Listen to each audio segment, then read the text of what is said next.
ពេលអ្នកដើរចង់នៅក្នុងវ៉ាន់ទប់ពិភពលោករលេបាក់មានតែអ្នកប៉ុណ្ណោះរាល់ចង់វាក់បែករងប្រាប់ខ្ញុំថាខ្ញុំកើតមកដើម្បីស្រឡាញ់អ្នកគ្មានចង់ងាយឬពេលវេលាអាចបំបែកបានទេពីរបៀបដែលអ្នករស់នៅក្នុងបេះដូងខ្ញុំព្រោះខ្ញុំឃើញអនាគតនៅក្នុងភ្នែកអ្នកសូវបានរាប់ពាន់ម៉ែក៏រាប់លានតែរាល់ផ្លូវណាំងនងខ្ញុំត្រឡប់ផ្ទះតែបើខ្ញុំមិនได้តែម្នាក់ឯងអ្នកគឺជាមូលហេតុអ្នកគឺជាពន្លឺអនាគតរបស់ខ្ញុំ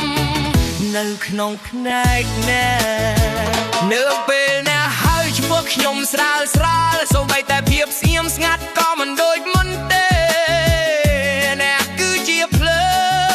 ងអ្នកគឺជាអណ្ដាតភ្លើងស្នេហាមិនដែលរលាយបាត់ទេខ្ញុំមិនត្រូវកោបកាយនៅលើមេឃទេខ្ញុំត្រូវការតែស្នេហារបស់អ្នក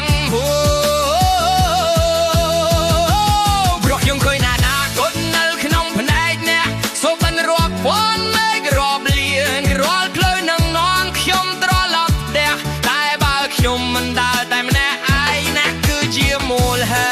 តុអ្នកគឺជាពន្លឺអនាគតរបស់ខ្ញុំនៅក្នុងភ្នែកអ្នកកាន់ដៃខ្ញុំកុំបោះចោលវាយើងនឹងសរសេររឿងមួយដែលមានតែយើងទាំងពីរដឹងឆ្លងកាត់ភាពងងឹតឆ្លងកាត់ការប្រយុទ្ធខ្ញុំនឹងនៅជាមួយអ្នករៀងរាល់យប់ខ្ញុំឃើញអនាគតនៅក្នុងភ្នែកអ្នកពិភពលោកទាំងមូលនៅក្នុងញញឹមអ្នក